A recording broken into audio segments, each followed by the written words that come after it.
حي على الفلاح.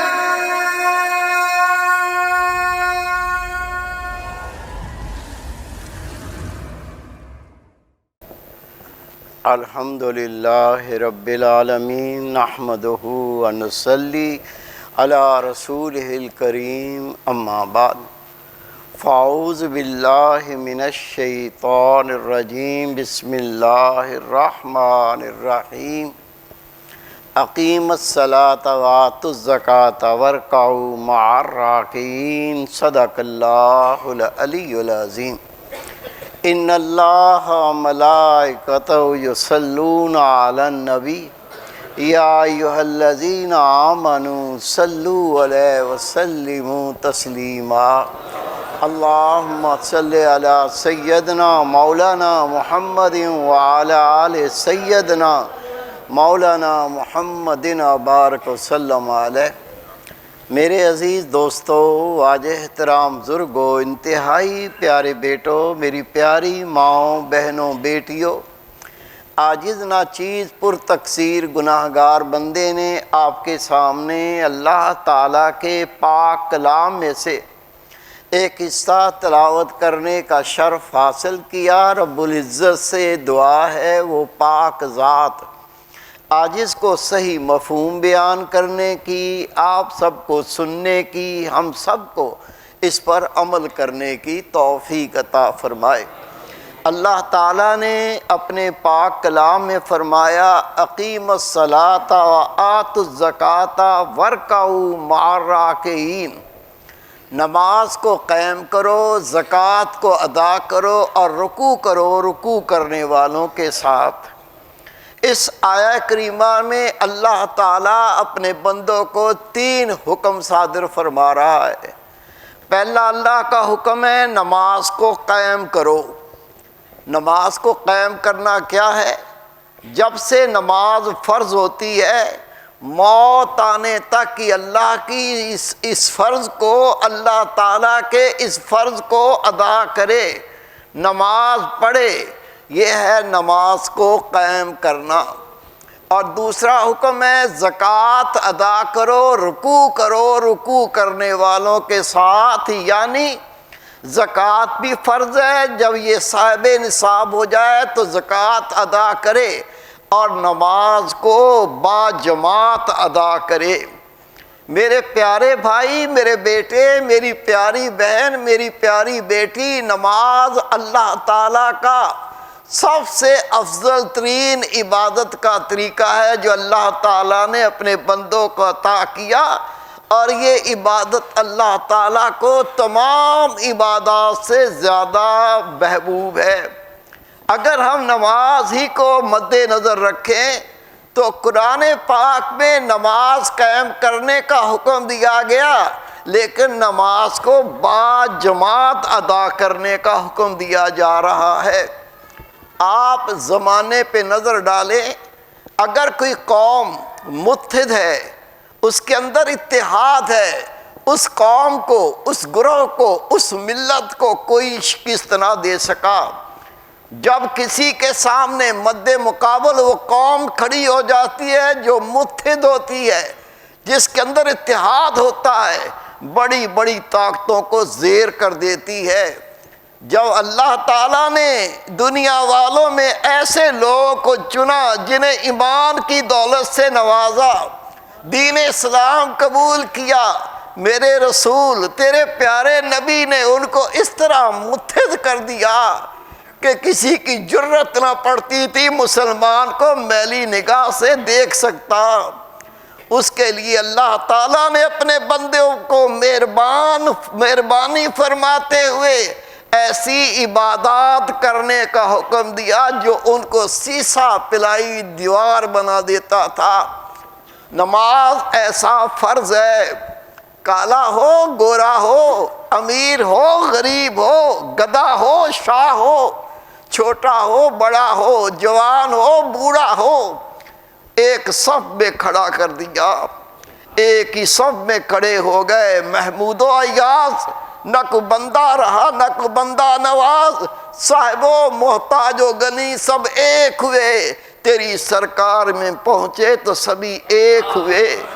اللہ تعالیٰ نے ایسی قوت بنا دی، خدا کی قسم جب تک اللہ کے دین پر عمل کرتے رہے، نماز کے پابند رہے، ایک ایسی قوت بن گئے دنیا کے اندر کوئی ان کا مد مقابل نہ رہا۔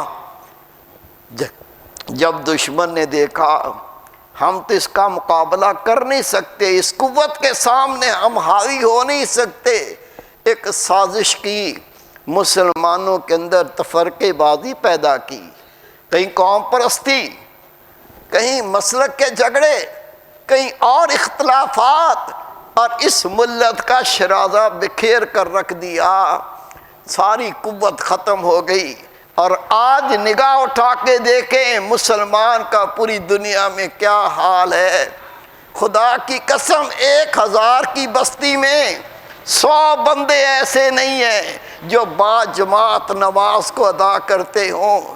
سب کچھ لٹ گیا، سب کچھ لٹ گیا، لیکن اس ملت کے اندر سے احساس بھی نکل گیا، کب اللہ تر لوٹیں گے، کب لبیک کہیں گے، کب اپنے سر اللہ کے سامنے رکھیں گے، کب اپنی غلطیوں کا اقرار کریں گے۔ اگر یہ احساس نکل گیا تو میرے بھائی، میرے بیٹے، یہ بیماری نکلنے کا کوئی طریقہ نہیں، اس احساس کو پیدا کرنا ہے۔ جب یہ پیدا ہو گیا انشاءاللہ تعالی یقین جان تیری وہ قوت ہے، خدا کی قسم تیرے سامنے کوئی غیر ٹھہر نہیں سکتا۔ با جماعت نماز، اس کی کیا عظمت ہے۔ رسول کریم حضرت محمد مصطفیٰ احمد مجتبی نور مجسم صلی اللہ علیہ وسلم کا فرمان ہے، تنہا نماز کے بدلے با جماعت نماز ادا کرنا 27 گنا زیادہ فضیلت رکھتی ہے۔ وہ میرے بھائی، وہ میرے بیٹے، میرے بزرگ، میری پیاری بہنیں اور مائیں جو نماز کے پابند ہیں، وہ کس قدر خوش نصیب ہیں۔ جو اللہ کی نماز ادا کرتے ہیں وہ کتنے بخت والے ہیں۔ خدا کی قسم ہم ساری زندگی اللہ کا اس بات پہ شکر کریں کہ یا اللہ تو نے نماز کے ساتھ ساتھ ایمان بھی دیا، نماز پڑھنے کی توفیق عطا فرمائی، میں تیرا شکر ادا نہیں کر سکتا۔ حدیث پاک رسول کریم صلی اللہ علیہ وسلم فرماتے ہیں جو با جماعت نماز ادا کرتا ہے، نماز کو قائم کرتا ہے، نماز پابندی سے پڑھتا ہے لیکن با جماعت نماز ادا کرتا ہے، میرے محبوب نے فرمایا اس کے لیے 5 انعامات ہیں۔ عرض کی یا رسول اللہ وہ کیا انعامات ہیں؟ میرے محبوب پاک نے فرمایا با جماعت نماز پڑھنے والا اللہ اس کی مفلسی اور تنگ دستی کو دور کر دیتا ہے۔ خدا کی قسم تو با جماعت نماز پڑھ کے دیکھ، کبھی یہ گلہ نہ کر سکے گا میرے گھر میں مفلسی یا تنگ دستی ہے۔ رسول پاک صلی اللہ علیہ وسلم نے فرمایا جو پابندی سے با جماعت نماز ادا کرے گا اللہ اس کے قبر کا عذاب اس سے ہٹا دے گا۔ رسول پاک صلی اللہ علیہ وسلم نے فرمایا جو با جماعت نماز ادا کرے گا روز محشر اس کا نامہ اعمال اس کے دائیں ہاتھ میں عطا کیا جائے گا۔ رسول پاک صلی اللہ علیہ وسلم نے فرمایا جو با جماعت نماز ادا کرے گا وہ پل صراط سے تیز اڑنے والے پرندے کی طرح سے گزر جائے گا۔ اور رسول پاک فرماتے جو 5 وقت با جماعت نماز ادا کرے گا میرے محبوب پاک فرماتے ہیں بغیر حساب و کتاب کو کہ اسے جنت میں داخل فرما دیا جائے گا۔ میرے بھائی، میرے بیٹے، یہ با جماعت نماز پڑھنے والے کس قدر خوش نصیب ہیں۔ حدیث پاک ہے اللہ کے محبوب نے فرمایا جس شہر یا گاؤں میں 3 اشخاص ہوں اور وہ با جماعت نماز ادا نہ کرتے ہوں اللہ تعالیٰ ان پر شیطان کو مسلط کر دیتا ہے، اس لیے لازم ہے کہ وہ باجماعت نماز ادا کیا کریں۔ نبی پاک فرماتے ہیں اکیلی بکری کو بھیڑیا کھا جاتا ہے اور انسانوں کا بھیڑیا شیطان ہے۔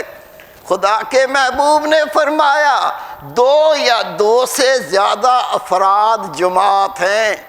اگر کہیں 2 افراد ہوں، ایک کو امام بنائے، دوسرا اس کی اقتداء میں نماز کو ادا کرے، جماعت کی اس قدر حیثیت ہے کہ اللہ کے محبوب نے 2 افراد کو بھی جماعت قرار دیا، اور جب 2 افراد آپس میں مل جائیں، ایک کو امام بنائیں، دوسرا اس کی اقتداء میں نماز پڑھے، تو باجماعت نماز کا یہ ثواب پانے والا ہوگا۔ میرے پیارے بھائی، میرے بیٹے، حدیث پاک اللہ کے محبوب نے فرمایا جب مومن طہارت کر کے نماز کی تیاری کر کے اللہ کے گھر کی طرف چلتا ہے، میرے محبوب پاک صلی اللہ علیہ وسلم فرماتے ہیں ہر قدم اٹھانے پر ایک نیکی عطا ہوتی ہے، قدم رکھنے پر ایک گناہ معاف ہوتا ہے، اور اللہ تعالیٰ اس کا جنت میں ایک درجہ بلند فرما دیتا ہے۔ باجماعت نماز تو پڑھنی ہے، لیکن باجماعت نماز تکبیر اولیٰ کے ساتھ پڑھا کریں۔ تکبیر اولیٰ کیا ہے؟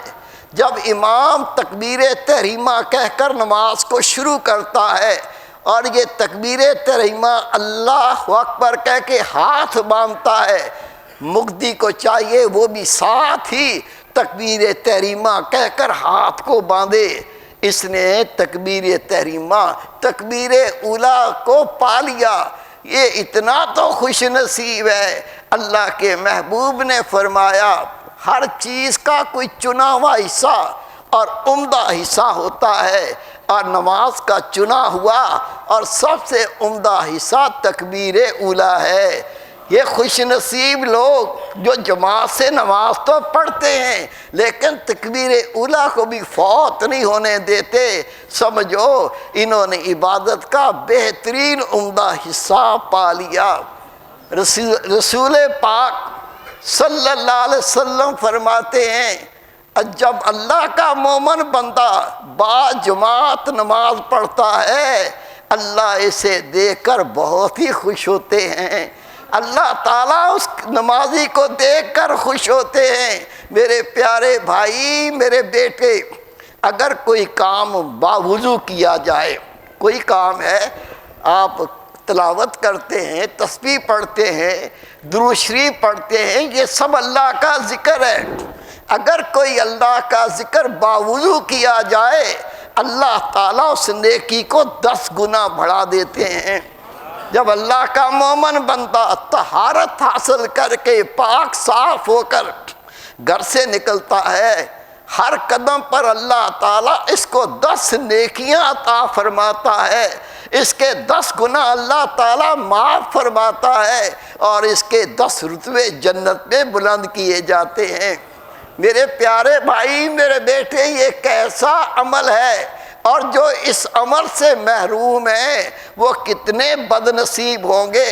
اللہ نے ایمان دے دیا لیکن نماز سے محروم ہو گئے، باجماعت نماز پڑھنے سے محروم ہو گئے، تکبیر اولیٰ سے محروم ہو گئے۔ خدا کی قسم یہ سمجھ لیں کہ خزانے پر بیٹھ کر بھی یہ بھوکا ننگا ہی مر گیا، اور خزانے کو لوٹ کر یہ غنی نہ بن سکا۔ یہ اللہ کے خزانے ہیں، اور اس کو حاصل کرنے والا دنیا میں بھی سرخرو اور روز قیامت اللہ کے ہاں بھی بڑے خوش نصیب لوگوں میں ہوگا۔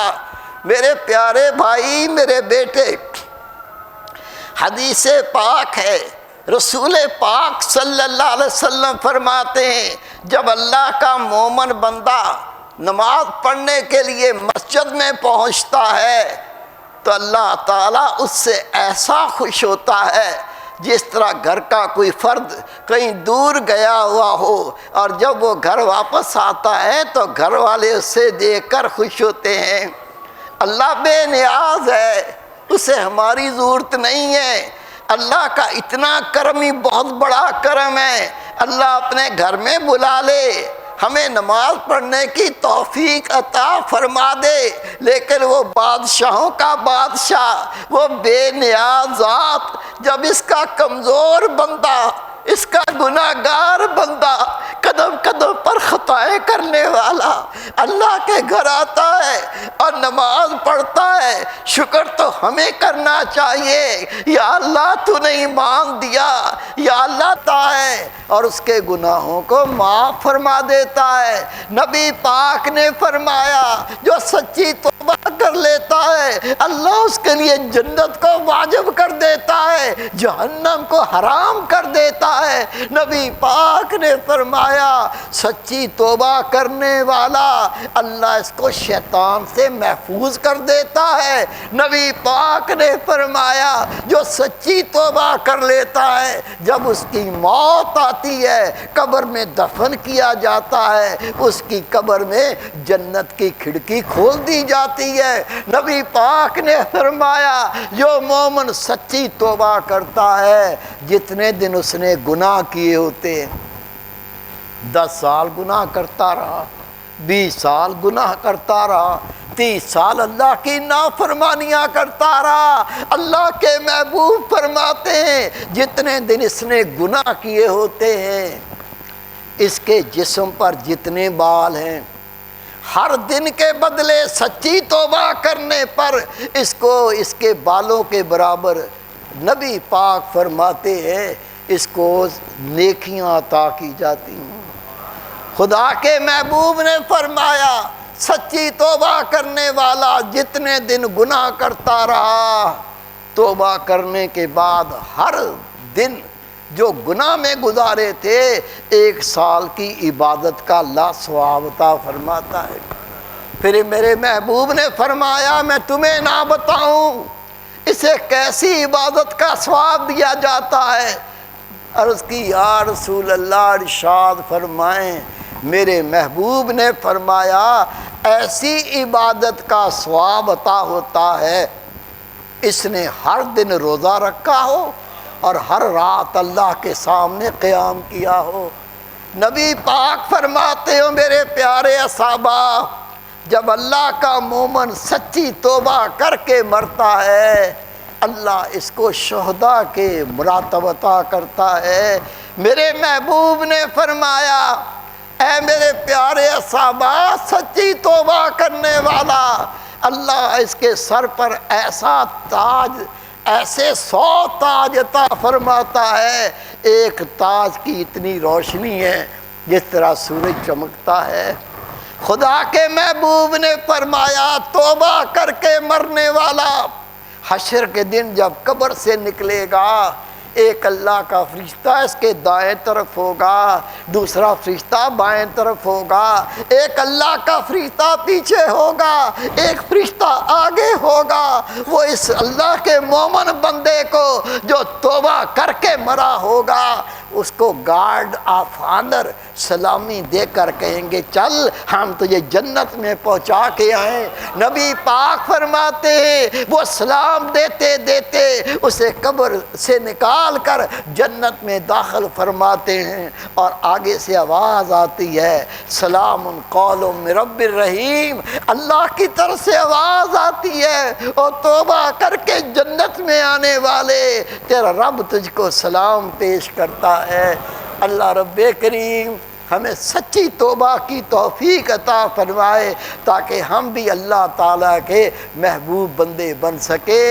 وما توفیق الا باللہ۔ أما بنعمة ربك فحدث صدق الله